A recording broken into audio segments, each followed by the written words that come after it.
that better, better, better life, better production, it's better right.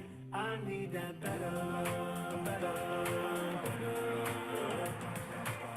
better life, better production, it's better right. We need a world with a healthy diet for all. And no more food lost and less waste. When we keep on search, you'll find a life. If we can put ourselves to the side.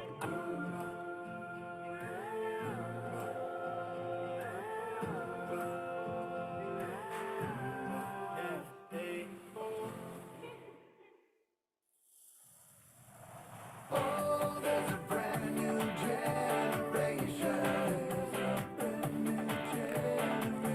Oh, for a brand new healthy world. Yeah, yeah, for a healthy world. Our world has changed. New life and hope and promise to sustain.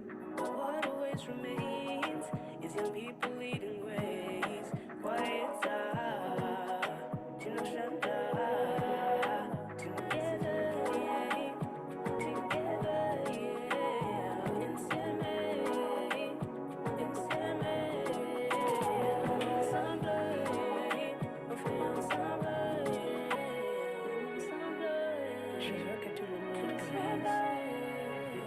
In our fields of hope, we plant the seeds with hands that want to grow, to feed each other soul, the dreams that know. Planting seeds feed mouths across the globe.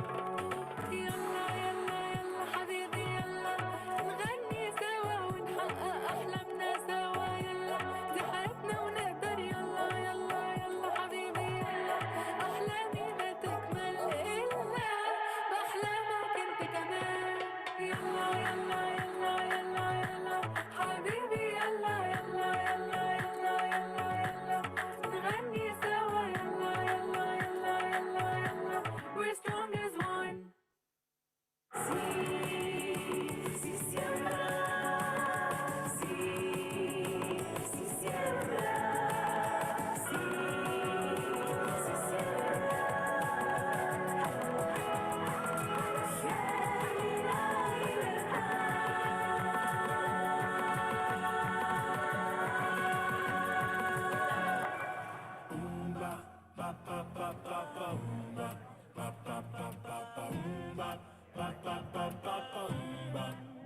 I need that better, better, better life, better production, it's better right. I need that better, better, better life, better production, it's better right. We need a world with a healthy diet for all. And no more food lost and less waste. When we keep on search, you'll find a life. If we can put ourselves to the side.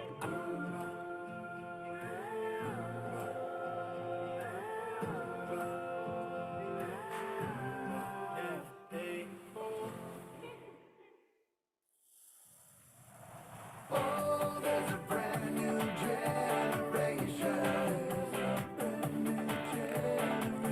Oh, for a brand new healthy world. Yeah, yeah, for a healthy world. Our world has changed. New life and hope and promise to sustain. But what always remains is young people leading ways. Quiet together, yeah, together, yeah,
I need that. Good morning and welcome to this feedback session. This was introduced last year for the very first time. This was actually coming from a feedback from 3 years ago when we got a lot of letters and emails and texts from participants that they would like to have a forum, a possibility, a room for immediate feedback at the end of the World Food Forum. So that's why we established this session last year, and we got extremely good feedback again on it for the possibility of exchange, for the honesty of exchange, and also for us it was extremely useful to hear feedback from you, from the participants of the forum. So we decided to do this session again this year. And we will start with some views from our side, what has happened this week. And for that, I invite first some of the leaders of the 3 main pillars of the World Food Forum on stage, and then afterwards also some of the other leaders that were coordinating the different parts of this week's very complex agenda. So without much more ado, I first invite Martina from the Youth Forum, Paul from the Investment Forum, and Vincent from the Science and Innovation Forum on stage. And I give you the floor right away to you. There's free seating, so any way is fine. And I give you the floor right away, perhaps first to Martina, then followed by Vincent, and then by Paul, for your reflections on last week or this past 4.5 days, and then I invite the other coordinators on stage. So Martina, over to you for your reflections, and I think it's on. Perfect. Yeah. Hi everyone, excellencies, distinguished guests, colleagues, and I hope young leaders in the room. This year marked the 8th anniversary of FAO, but also the 5th anniversary of the World Food Forum flagship event, which is a week of connection, ideas, investment, and empowerment. Before we officially close the celebration, I would like to share some of the key results achieved during this week. But bear in mind, this week is just a final celebration of what we do all year around. So before starting, can I ask you a round of applause for the yearly programs of FAO Office of Youth and Women and of the World Food Forum Global Youth Action Initiative, and for the colleagues who make this possible. But coming to this week, we're proud to share that we reached 10,000 youth registrants to the forum, and nearly 6,000 of them joined us in person. Many more wanted to be here, but they could not, because there are persistent visa challenges and financial barriers. And these are some of the barriers that still hinder youth full participation to global fora. But this year, thanks to the generous support of Ireland, we were able to support the participation of over 125 youth from 53 countries from the global south, ensuring the voices from across the world were represented and heard. And we firmly believe that to engage youth, we need to start also from school age. And probably you noticed today, we welcome 1,500 students from primary and secondary school, showing them the work FAO does, and also in general what agri-food systems at large are. We also brought together hundreds of educators, ready to explore how we can build the next generation of change makers. Our goal this week was to show that youth must be centered in dialogues and in the action shaping the future, but also actually the present, of agri-food systems. To do so, we hosted 20 main stage events covering a rich variety of topics. We brought on this stage young innovators, researchers, advocates, and also chefs. Each of them have contributed with their own story and perspectives, and this room has been overflowing with young people eager to learn more, but also with the young at heart people ready to listen to the voice of youth.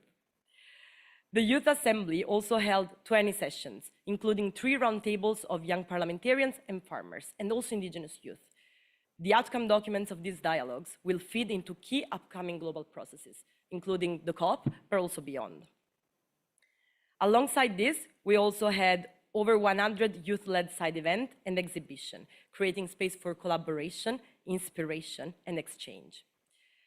But before I mention how many different perspectives shaped this week, and I would like to give you just a quick recap in numbers. We had, for example, 23 brilliant young scientists who presented their research along the 4 betters of FAO, but also we presented and launched 40 national youth chapters that connected on this stage with their regional offices. Now, with these 40 new national chapters, we reached 62 youth-led platforms all over the world who contribute shaping more sustainable agri-food system transformation. And speaking of a local action, we welcome also our network of youth focal points from FAO country offices, who not only share the incredible work they are doing, but also they have now the possibility to carry the outcomes of this week back to their regions. If you are in the audience, and again, I hope you are, a huge thanks goes also to you, because your work allows youth from around the world to connect and thrive. We listened also to the ideas of young innovators and connected them with investors. And resources are key. Resources are key for unlocking impact, for youth researchers, for leaders, for innovators. We cannot drive without them. This is why, thanks to our partners, we awarded $160,000 in funding for youth-led solutions, helping to turn ideas into action and impact. And this week, of course, I've been speaking all the time about the things that we have done and how we showed these things, but there are also so many new things happening over the next weeks, months, and year. We launched a Young Chef program, which will highlight the power of food, culture, and creativity in advancing sustainable agri-food systems. And we also launched a leadership program on water and one on young women, reinforcing our commitment to empowering youth leadership. We also talked about our new incubators, which will expand, for example, into the Africa region, which are called the Youth Food Lab. And finally, we launched the upcoming call for the Youth Policy Board cohort, creating a new generation of youth ready to shape the future of global agri-food system governance. What we achieved this year together and showed this week is a powerful demonstration of what youth leadership looks like when it's supported, celebrated, and centered. Thank you to all for having contributed to making this week and this year actually possible, from the young people who continue to inspire us and engage in the activities, for driving a more just, sustainable, and resilient future of agri-food system, to the young at heart who create the enabling environment for us to thrive. Everything you have heard today is the result of a year-long effort led by the World Forum Youth Initiative, and we really, really welcome your feedback, because the next weeks, the next month, we will continue working for achieving our goal, which is empowering youth to drive in agri-food system transformation. Thank you all.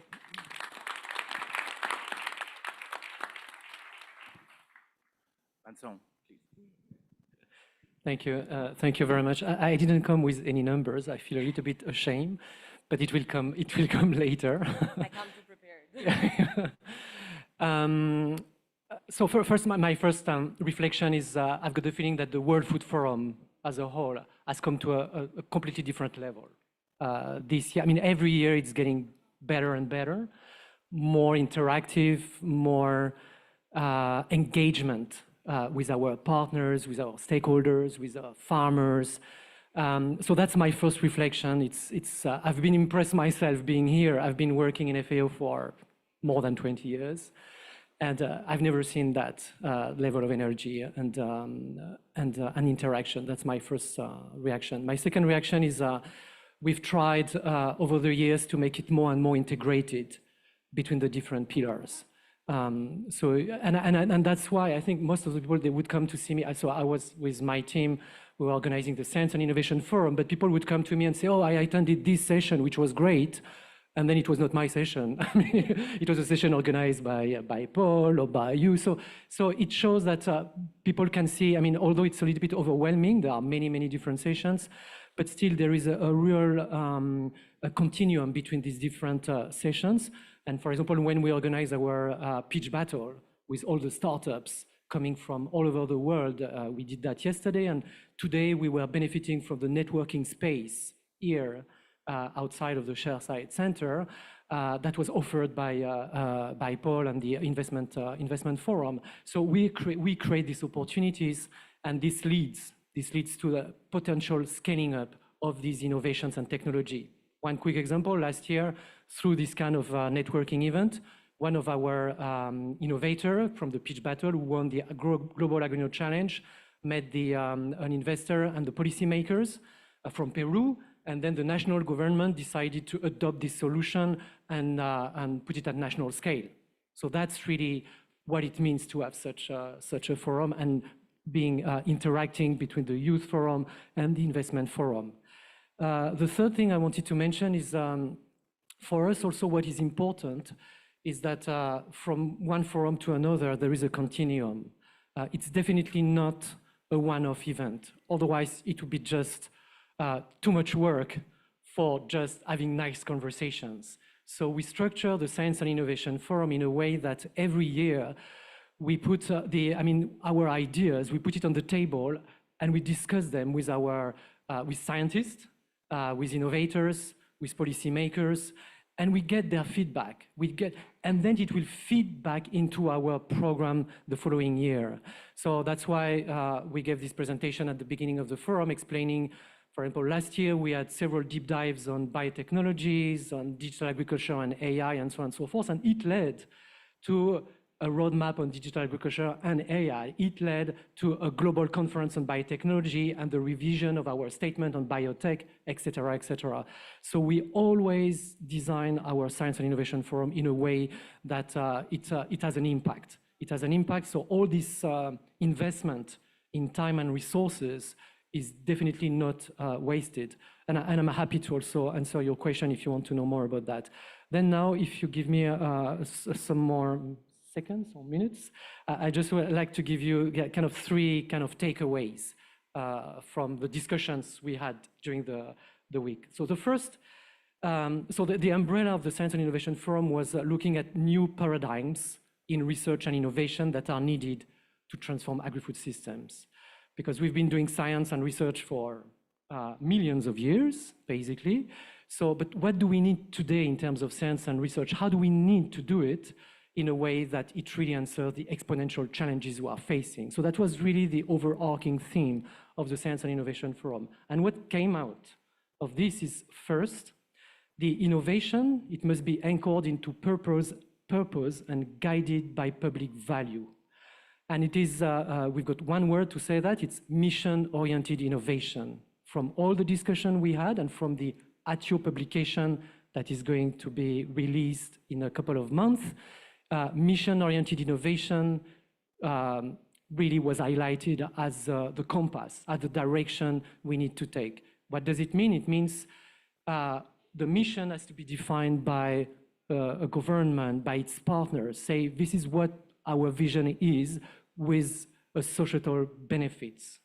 It's not just more return on investment, it's what is the societal benefits in investing in these innovation and technologies, and how we together as partners, we can make it happen in a responsible and ethical way. And these new paradigms encompasses open science, open innovation, citizen science, all these things. So that was the key outcome of this discussion on paradigm shifts. The second, I've got three points. The second point is youth and women are our greatest untapped potential. And here we've seen in these different sessions the power of the youth, the power also of women of changing things. And they shouldn't be just recipients of innovation, but the architects of this innovation. But there are a few prerequisites that are needed for them to thrive, which are not necessarily existing today. One, we need to rethink the way we learn, the way we share knowledge. I mean, the education, because of AI, because of many different things, we cannot offer the same menu in terms of education and knowledge sharing today that we used to do even 10 years ago. We need to offer new types of education systems for the young so that they become agile and they can really integrate the new paradigms I was mentioning before. And then one thing which was interesting, and we had the last session just before, it's we had our colleagues who had farmers who were participating to our session, and they were bringing us to the ground and saying, well, guys, I mean, all that is super nice and fancy, but we need money, we need financing. We need financing when we're entrepreneurs, and we don't have access to these finances. So we need to reinvent finance as well and find mechanisms by which these finances become more easily accessible. And my last point is something that was discussed also across our session is we must move from endless pilots to real scaling. So what we call pilotitis, pilots that don't go to scale. And through our discussion on scaling, I mean, scaling is a big issue that we all agree is important to address, but through the discussion, at the end of the day, the conclusion was to say it's not a technological issue, it's a human issue. So, and it brings behaviors. Behaviors are extremely important if we want to address the possibility of bringing impact at scale. So we had a lot of conversation on scaling, the fact that it relies on people, on their willingness to change and to again embrace the new paradigm shifts I've been mentioning before. I will stop here and I'm very happy to answer any question you may have. Thank you.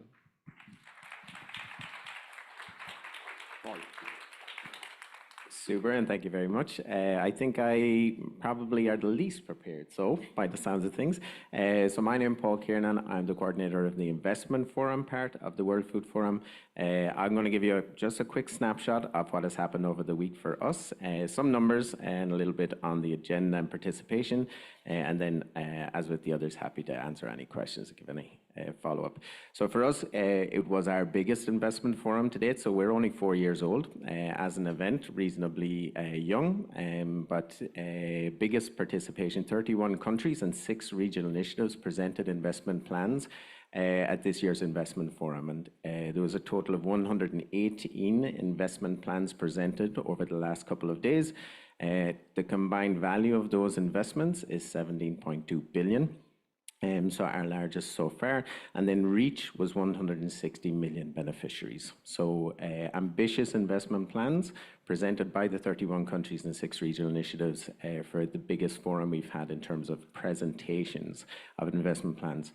On the agenda, biggest agenda so far as well, so we tried to innovate and learn from last year. Part of that was to collaborate better to the preparation of combined events. So this year we added a number of thematic sessions, a very interesting session on systemic investing, and I think this gets to the point, maybe Vincent, you're raising, and how do we connect up the entrepreneurial side through certain types of capital with larger scale capital and graduate through the system, make them viable businesses, etc. So I think there's a lot more we can do on the systemic investing piece to start connecting things up. A very relevant session on resilience to climate variability and extremes, so super interesting session. And then we had a really good joint session on the business case for investing in women and youth. So I think clearly the across all of our fora so far has been the importance of women and youth in agri-food systems transformation. So we took it very much from the investor side, but it's a topic popping up all over. So we have one high-level event that I'm missing at the moment about coffee. It's happening in Red Room. Over 100 speaking roles, so largest in terms of participation as well. So it's very good to see that not only are investors coming to participate in the presentations, but they want to also speak and share their experiences. Very valuable for us to learn as well. So slightly different way of working for FAO, bringing the investors in, hearing from them, and then trying to adapt our investment forum to be more appealing from that perspective too. And this year, we did our private sector networking reception, which is our biggest social event throughout the 4 days. And we collaborated with that with ICC, so International Chamber of Commerce, and World Business Council for Sustainable Development. And we did a nice event with Chefs Manifesto. So we brought 5 award-winning chefs from around the world to cook regionally specific dishes, to really ground the conversation we're trying to have in our day-to-day experience of the food system, which is the food that we eat, and the cultural and historical connection to that. So it was a fantastic event. In terms of participation, we got over 2,200 participants at the Investment Forum in person and a further 750 online. So that's a big jump from last year. We had 1,500 in person. So it shows year on year, I think that there is a huge interest now in how we move the conversation on systemic transformation into that financing and investing space, because it's still a lot to do there. Very high participation too. So we had the president from Chile participating in our official opening. We had a prime minister, a deputy prime minister as well. But we had 33 ministers, 16 vice ministers, and 2 governors presenting the investment cases, which shows the level of importance for these countries to secure these investments. And then strong participation from the development banks, private sector, foundations, the impact funds. So a really good presence throughout the week. All of that means nothing unless you're having the right conversations. And how we measure the success of our investment forum, a key metric for us is the number of bilateral meetings. So we facilitate the bilateral meetings between the governments that present the investment plan and the investors. And this year we had 625 bilateral meetings took place throughout the week. We're very happy with that, so it's up from 590 last year. To do that, we built a brand new bilateral meeting app during the year, and it has worked exceptionally well, so we're very happy with that. We have an exhibition in the atrium too, and this year 1,300 participants went to learn about Hand in Hand, how it works, what makes it unique and special, and why it's of appeal to investors, how they can use it, so we're very happy with that participation. And finally then for us, a big part was collaboration this year. So the youth lunch after our official opening went super well. We collaborated on the thematic session, as I've said earlier too, and then we invited a number to our reception. So I think we have lots of room to do still on collaboration, but it's a process of progress. Next year we will do more, but very happy with the investment forum. Over. Thank you so much. And of course, we had 2 other important spaces. One, I'm sure everybody has been there, just at the other side of the atrium, which was the indigenous territory.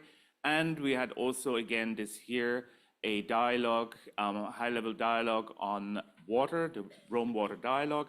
And I invite to the stage now Michaela for the indigenous territory and Natalie, here for the Rome Water Dialogue. Perhaps starting with indigenous, and then we move to the Rome Water Dialogue. Sure. Thank you so much, Kazuki. Apologies, my voice is not the strongest today, but I'll do my best. So I hope that many of you have been able to come out and visit the Indigenous Peoples Territory this week. There's 2 spaces running. There's the Advocacy Tent, and there's the Global Hub Technical Sessions. Both spaces have been running full agendas this week, and I'm excited to share some of the highlights that have come out of these sessions. So to start with, the Global Hub meeting and the inauguration of the Indigenous Peoples Room on Hope at the museum brought together more than 300 participants this year, featured over 40 sessions and 1 flagship sessions this morning, and hosted 3 joint sessions, which we're very grateful for the fellow fora in the room. The Hand in Hand Investment Initiative, the Science and Innovation Forum, the Water Dialogue, which is happening right now, and many interactive sessions with the Youth Policy Board and the Youth Action Sessions. There was 3 special events which explored key issues about the impacts of ultra-processed foods on Indigenous peoples' food and knowledge systems, which was brought forth by the Indigenous youth in 2023. There was also a session on food composition and genetic resources, and the International Year of Rangelands and Pastoralists that will be coming up next year in 26 in collaboration with the UNCCD.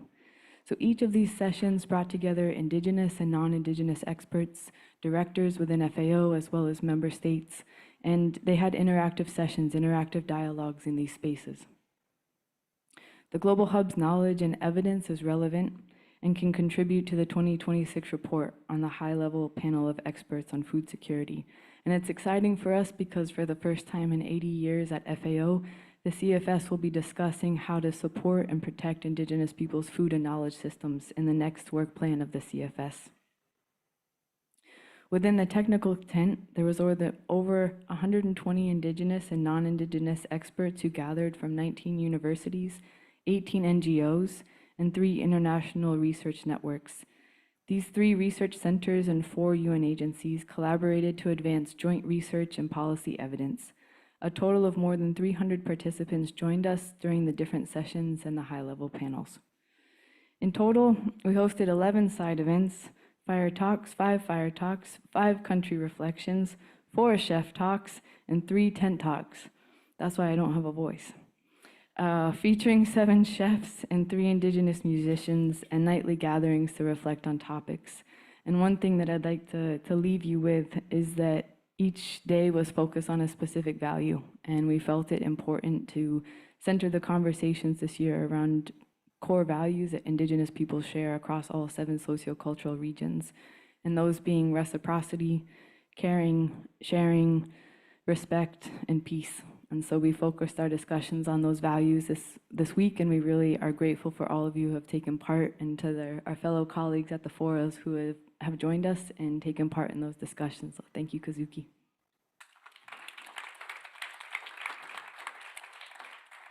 Natalie, go ahead. Hello, everyone. Thank you very much. So I'm pleased to share a brief summary, I'll try to be brief, on the Rome Water Dialogue happening this week. We have actually seen the 4th edition of Rome Water Dialogue, but the 2nd edition of the dialogue within the World Food Forum. And so this year's dialogue had the title of Water for Agriculture and Food Security, Past, Present and Future. So maybe for those of you who are less familiar with Rome Water Dialogue, the dialogue basically provides a platform for the agriculture and the water sector to come together and exchange about solutions and management approaches to cope with water-related challenges in agriculture. So that's the biggest scheme of things when we talk about Rome Water Dialogue. This year, we really wanted to focus on moving away from awareness raising, which is a crucial step that we have done in the previous edition, really towards action and to discuss solutions that exist and to see how we can scale up and replicate these solutions across the globe. So we had a total of 5 sessions. We have just heard one is actually still ongoing right now with the Indigenous Peoples Hub. We had also components of land, water and soil objects and solutions within the Seeds to Foods exhibition. And we have an amazing interactive exhibition space right outside this room. So if you haven't had time to pass by there, please go there after this session. And so we have kicked off this year's Rome Water Dialogue on Tuesday with the Impactful Water Solutions session. And this session provided a space for FAO members to share their solutions that they had submitted to a call that FAO had launched, and to really have the opportunity to share and also celebrate these solutions that they have been developing and implementing over the past 80 years. So it was also an opportunity to celebrate FAO's 80th anniversary. The topics of these solutions ranged from infrastructure investment, innovation, up to climate resilience and disaster risk reduction. On Wednesday, we had our high-level Rome Water Dialogue with the pleasure of welcoming high-level dignitaries, ministers, and also delegates from over 20 countries across the world in a 3-hour session. So that was very dense, but also very insightful. For us, we also had the pleasure to have His Majesty the King of Lesotho following these high-level discussions. And countries really shared their experiences and strategies in coping with water-related challenges to ensure food security. And then after this high-level session, we had also had 3 joint sessions with all the forums present here. So we had one youth session, it was actually a youth assembly on water scarcity and youth action to cope with water scarcity for agriculture. Then we had a joint session with the Science and Innovation Forum on integrated water resource management across agriculture, fishery, and forestry. And we have right now the joint session ongoing on Indigenous peoples, water governance, and knowledge systems. And so if time allows, I'll just share you very briefly some key personal takeaways that I took with me from all these sessions. So one is really I think we have all been impressed by the amount of solutions that have been submitted by FAO members and that have been shared during these different sessions. And so one key takeaway for me is really that solutions to cope with water-related challenges for food security do exist. We have heard a lot of time that these solutions, in order to be effective, they have to have the farmer in the focus. So that is really one key takeaway that I take with me. Another thing, and this touches a bit on what we have heard as well from Vincent and Paul, is that the solutions, in order to scale them up and to replicate them, we have to find investments for these solutions. And as another participant put it, we have to make them bankable. So this is the second takeaway that I take with me. Then a third point is that we really need to close the science policy gap. We've heard this from many ministers as well. This is a challenge, and I think this is something we can also take with us for maybe the future Rome Water Dialogue editions. We need to provide an enabling environment that these solutions, of which we have heard, can really thrive. And the last point, but not least, is integration and partnership is key. So Rome Water Dialogue really tries to have a cross-sectorial, multi-stakeholder platform where all the different stakeholders can come in and to really break the silos. And we want to break the silos not only across sectors, which I think we have managed to do this year because we had actually ministers of water and ministers of agriculture joining us in the same session, but also really to break the silos across the divisions, across the forums, and across generations. Because as I've said, the title this year was Water for Agriculture, Past, Present, and Future. So we've listened about the implemented solutions over the past 80 years. We've discussed current challenges, and we really wanted to bring in the youth sector and the youth actors to really also discuss how we can safeguard water resources for the future. And last but not least, I just really want to thank you, everyone behind the scenes working on this event, but also to all of you participating to these sessions to really make it a true dialogue. Thank you.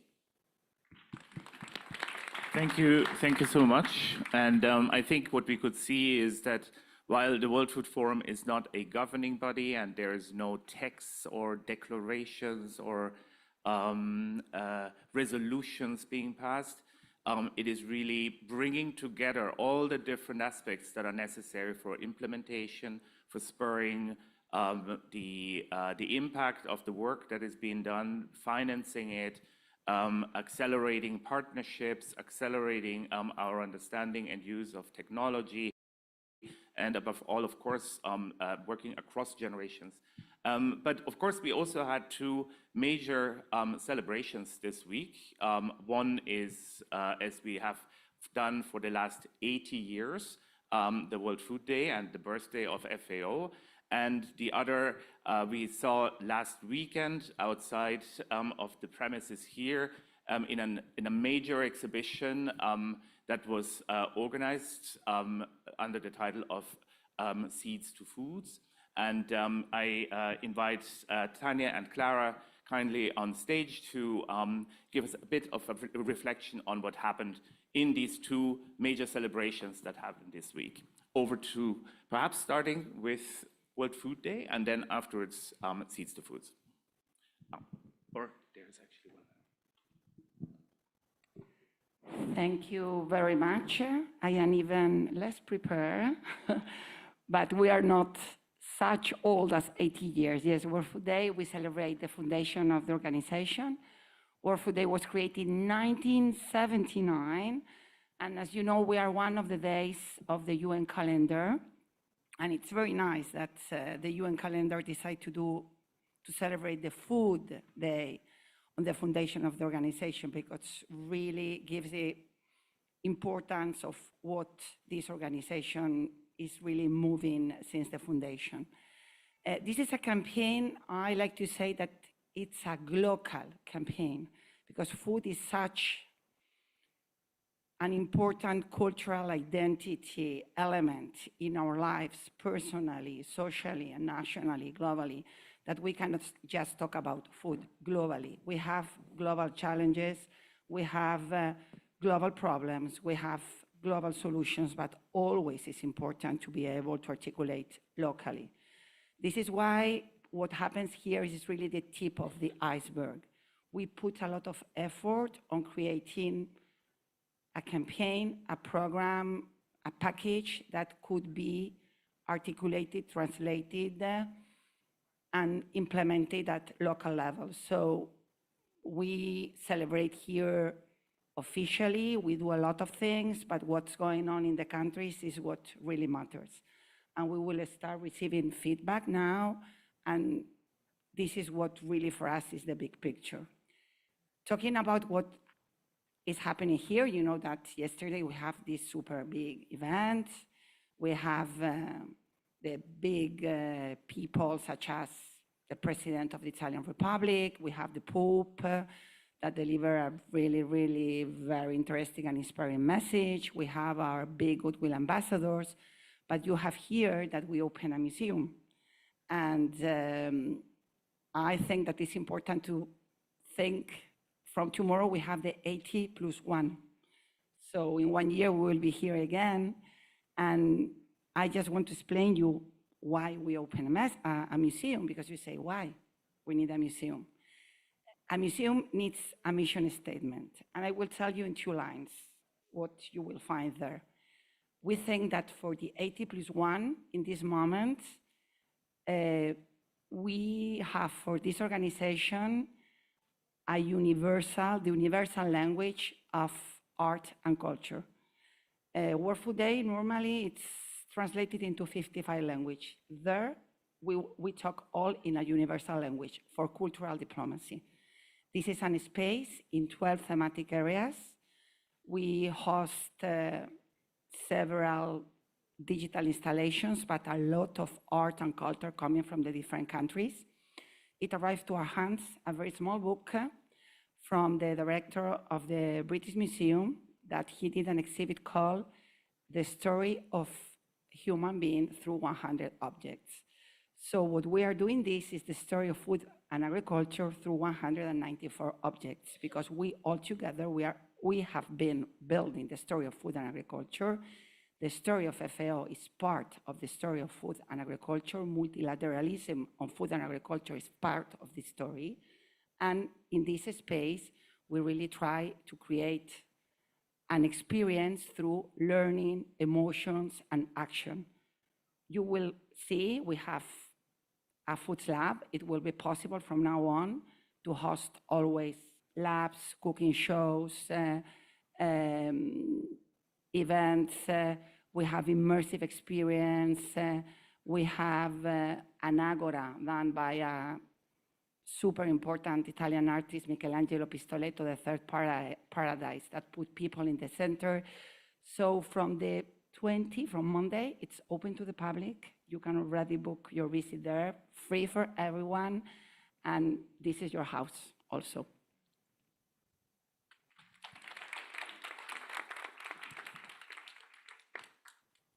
Good morning, everyone. Thank you, colleagues. Now I'm going to try to be very quick and share with you our main achievements from Seeds to Foods. I hope most of you have joined us during the celebration last week, over the weekend, from Friday to Monday, anticipating the big celebration week of World Food Forum. And I think it is very inspiring to look back at what we have achieved together at From Seeds to Foods. It was actually more than just an event, an opening event of this week, because it turned out to be a success, a true living celebration of a journey, the journey from Seeds to Foods. Thanks to all the people that were there. It was also a journey of culture, a journey of knowledge, of innovation and technology. And for us, it was a great success. And it turned out also into much, it was a learning experience also, and it turned out to be much more even of what we have expected. It was a first FAO global exhibition. So we had to face many challenges as it was a first time. It was a challenge because it was the first FAO exhibition of this scale. It has involved all FAO, every office, every country office. So we have been working with FAO through the whole continent in the past months. It has involved all FAO offices, technical offices, but also every offices here in HQ. So it was a big FAO effort and collaborative effort altogether, proved to be really outstanding from everyone. And of course, it was the first time outside FAO HQ, with all that this has implied in terms of logistics, in terms of organization, and also in terms of risks, because we were, of course, outside here. Of course, it was a challenge to bring everyone together to try to have the same objective in such also a short time. But somehow we made it. So let me share with you some of the big achievements that we have. We have collected over 200 exhibitors from more than 140 countries and territories in an area that was pretty large and big, 1,200 square meters of green space transformed from scratch into a vibrant mosaic of cultures and ideas. We had more than 500 agricultural products and innovation showcased, from crops, livestock to forestry, fisheries, and aquaculture. And of course, an extraordinary public response, because we had registered nearly 8,000 visitors and presence in person there over the weekend. And it was more than double what we actually expected for a first time. So it was pretty much a success. That meant that we raised interest in the community, in tourists, in Roman people, in citizens, not only from FAO people. We were open to everyone. And it was really great to see also families, normal people be curious and interested in what FAO have done over these 8 years, but also does today. We also had talks, workshops, a very full and rich program of cooking shows, performances, cultural performances, and children's activities. So we created a living and free for all platform of learning, exchange, and also joy, because it was a true celebration. We put together 3 main partners. First of all, the municipality of Rome, whose collaboration was constant and crucial from every side, also on the communication support, because they, of course, helped us very much in bringing the community there to join the celebration with us. Also, the Carabinieri Forestali team that supported us and helped us to create the legacy project of the wooden pathway of the 5 monumental trees that we have created for the event, but that stays there forever. So thanks to the Carabinieri Forestali, we have actually built something that it's there in reality, that will stay there, thanks to, of course, their contribution and the contribution of the Italian Ministry of Agriculture. And also the Acea company for their great technical support for the water supply and the electricity supply. Because if we are outside in a public park, everything has to be brought there, even electricity and water. So thanks also to them. And I just want to conclude with a note on the spirit that we managed to create there. Because I think that this success belongs to FAO staff. There was everyone involved there from every division, so it was really amazing. Everyone was really passionate about creating this success together. We had many volunteers working tirelessly there over the last few days and weeks, many hours. So we are really thankful to each one of them. And so in these days, we have seen how a seed, a true seed, can become a food, but we can think of a seed also from a symbolic way, in a symbolic and metaphoric way. A seed can be an idea, an innovation, a partnership. So every seed can grow into something extraordinary when nurtured by collaboration. So maybe we can think about this first FAO global exhibition as a seed. So maybe it will only be a beginning. Let's hope for it. Thank you.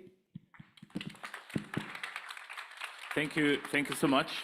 And now for the remaining 15 minutes, I open the floor for feedback, comments, constructive criticism. Do I see any hand? Yes, please. Yeah, there's a mic actually going around. Please, madam. Hi, good morning, everyone. I am Antía Rangel from Peru, from the National University of Piura. I listening about your exposition about this. It's not a question, only my suggestion is to please provide funding support for a public university in Peru. We all the universities in Peru have a lot of projects. Specific, my university have, especially for the youth projects. Our projects connected the artisanal fishermen and first women and their families. But we need support to promote better these projects because really, we have excellent projects for about the young students, but we need your help us. But it's my first time to participate in this World Food Forum, but I suppose the next year I am going to be here.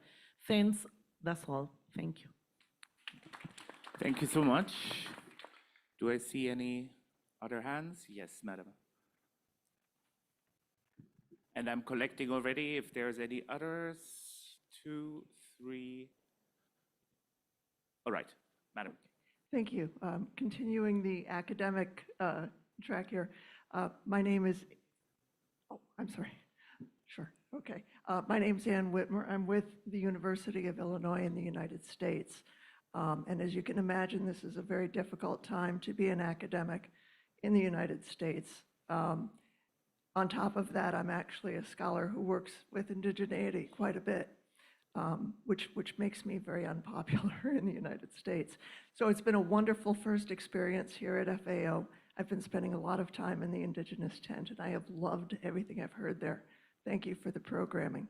I guess my question for you is, one of the problems that we've noted in North America with indigeneity is they tend to be a little bit othered. They tend to be a little separate from the mainstream, and their knowledge, while it's gaining recognition of its value, still tends to be kept a little separate. And I couldn't help but feel a little bit like with the Indigenous tent, it was separated a little from the rest of the forum. I'm just curious if anybody else has felt that and if there's any thoughts about that going forward. Thank you. I collect a couple of questions first. I saw, yes, there is one on this side. I can use my phone and my microphone. Or, yeah, right. And I saw another one somewhere over here. But yeah, please go ahead. Okay, thank you. I'm Fernanda from Mexico. This is my first time coming to the World Food Forum. It has been so far my best forum that I have ever been. And just my only recommendation for the next ones would be, for example, yesterday, we know we had a lot of important personalities over here, the Pope, some ministers, presidents. So for someone who is like the first time visiting here, it was quite confusing, like all the protocols the strict protocols that are used to be here when these people come. So my suggestion only would be that on the next forums, maybe like giving a guide for the participants, more for the ones that do not have to come to the FAO like very frequently, so we can know how to move over the building and to know like the entrances control, the exits control, and that should be it. And yeah, thank you so much for the opportunity. It was a great time here. Thank you. Thank you. Thank you so much. And yeah, over to.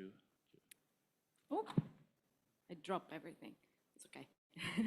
Hi, everyone. Thanks a lot for this recap. It was really beautiful to have like an overview, actually, of what happened.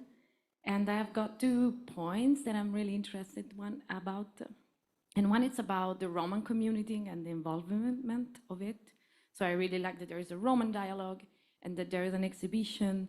And I was curious about the initiatives that involved Roman community and the districts around with agriculture and innovation to support each other through academic innovation, but also like practical with local farmers. And on the other side, I'm a PhD candidate, and I'm looking at the role of technology that can support farmers out there. And I wonder how overall, like you all kind of touched a little bit about it, but we've talked about behavioral science and how we can support these people, but how fundings and money that are already planned for those projects are influencing your decision making. Because sometimes out there you might don't have a community that is ready for the technology that FAO is proposing, but we are doing it because fundings push us there, so bureaucracy and politics. And so someone mentioned that we need to reduce the gaps between science and policy. How? I'd love to focus my PhD on that if you tell me how. Thank you. Thank you. Thank you so much. And I have a last question here, and then we go to some of the panelists. Thanks so much. It was a great recap, and for me, a first experience, and I learned a lot. I'm excited, slightly overwhelmed as well. A bit linked to that question, I would like to hear from you, maybe Vincent, what do you think is the future of the public digital infrastructure? And connected to that, I think it's great that I've heard many times that also the private sector would be included in the solution, but what are potentially the guardrails there? How far do we go in collaborating with the private sector in tech? Thank you. Perhaps we can go back with some reactions. Perhaps the indigenous question first. Is there a microphone? Sure, it's a great question. Thanks for raising it. And thank you for coming out and joining us in the sessions. I think it's a fairly astute observation, and I think it's a meaningful one. And it's one that has been shared with me by Indigenous youth in the past, and a question that's been raised. And they've said, Michaela, why are we out here and they're all in there? You know, so I think it's a fair question. It's an important one. But in those conversations that I've had with the Indigenous youth, I've told them the story of why the International Reindeer Husbandry and the Sami team have brought the lavus and why they created the Nomad Indigenous Food Lab. And the reason that they created it was when they were, so the Sami team that brings the Nomad Indigenous Food Lab drives from Norway. And they pack up these scaled up lavus, they have a crane truck, they have a refrigerated truck, and they drive all the way. And there's funny stories from those drives.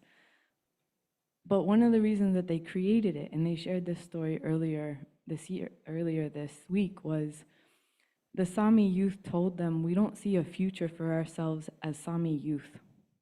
We don't see a future for ourselves as Indigenous peoples.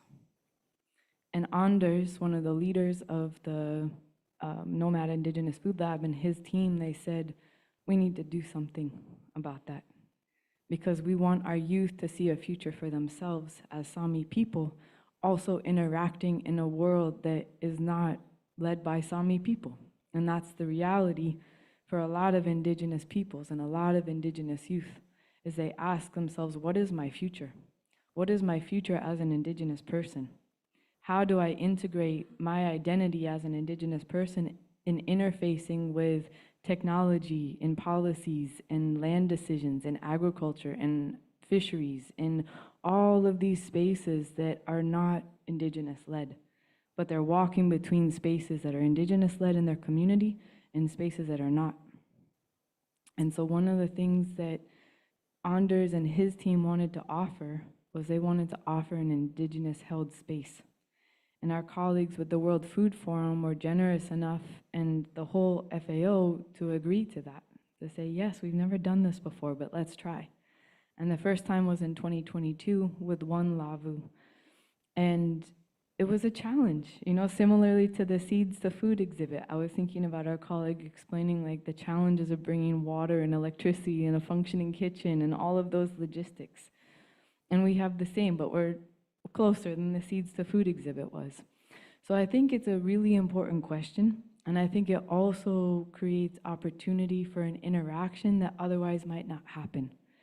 And that's why the joint sessions are so important to us, because it gives us an opportunity to work alongside our colleagues who are organizing these other spaces and having these other technical conversations, and invite them into a space that is an Indigenous-led and Indigenous-held space, and have an exchange across a fire, which is a little bit different from the German room. You know, it's a little bit different from the Ethiopia room. But the interaction can still be there. The technical dialogue can still be there. And in one way, it levels the knowledge. It levels the respect, where a high-level dignitary can come in and sit next to a high-level dignitary from the Haudenosaunee Confederacy. For example, this year, Chief Deskahe visited FAO for the first time. Deskahe is a title holder within the Haudenosaunee Confederacy. And the first time that that title holder visited the UN was the League of Nations, actually in 1923. And they told him to leave, because as an Indigenous person, he wasn't allowed to address the League of Nations. And so it's significant for us, it's significant for the Indigenous peoples who've gathered this year, and for those of us who know that history, that he and Chief Kenneth Deere joined us from the Haudenosaunee Confederacy to take part in these technical discussions, and also to share about their governance structure, to share about the Great Law of Peace that was founded in the 12th century that brought together 5 warring nations. Because those teachings, those governance structures are still relevant today. And so that's why there is that tension, right? There is a space, it's outside, it's the Indigenous people's territory, it's smoky, it's smelly, it's all of those things. And that's not to say that Indigenous peoples are smoky and smelly, right? Like that's not the parallel, that's not the connection. But what it is to say is that it's a space that reflects Indigenous values. And it centers those values in a space and invites people in to say, you're welcome here, let's have a conversation. So it's not perfect. It is an acute observation, and it's a really important conversation that's been evolving over the last several years. So thanks for raising it. Vincent, perhaps next. Thanks. Yes, no, yes. I'll be quick. I will need to leave. I've got some people waiting for me somewhere. Yeah, on this particular question, just to almost paraphrase you, but all these joint sessions were meant to create these bridges. And I must say that in the Science and Innovation Forum, in each sessions, we invited Indigenous people to contribute to the discussion and to break the silos and show that Indigenous people are not just kind of recipient of technologies and innovation, they are creator of this science, technology, and innovation.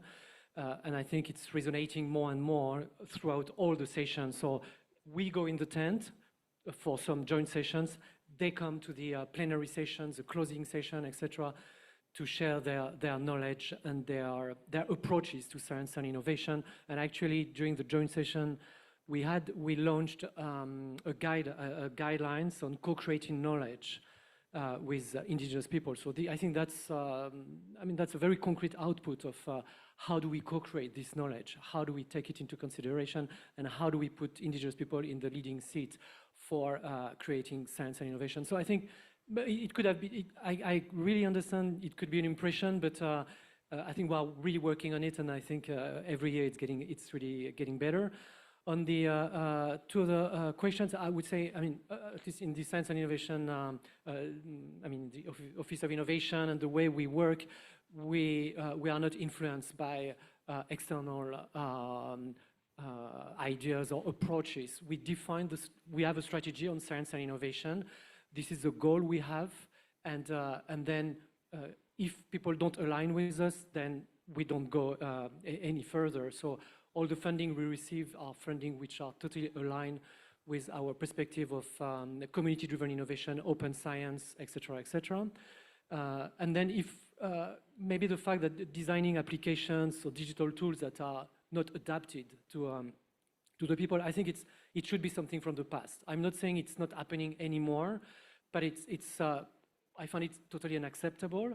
And now with innovation approaching, with human-centered design, every project, every digital tool which is developed or thought through, it is done with the community, with the people, with the farmers. Otherwise, it's useless, it's a waste of time, and it's a waste of energy. And then on the behavioral science, you mentioned it, I suggest you talk to Julia Hamann, who is here, and she can give you a little bit more information on our ATIO knowledge base, which helps close the science, technology, and innovation gap, but also on the behavioral science we are injecting into all our programs.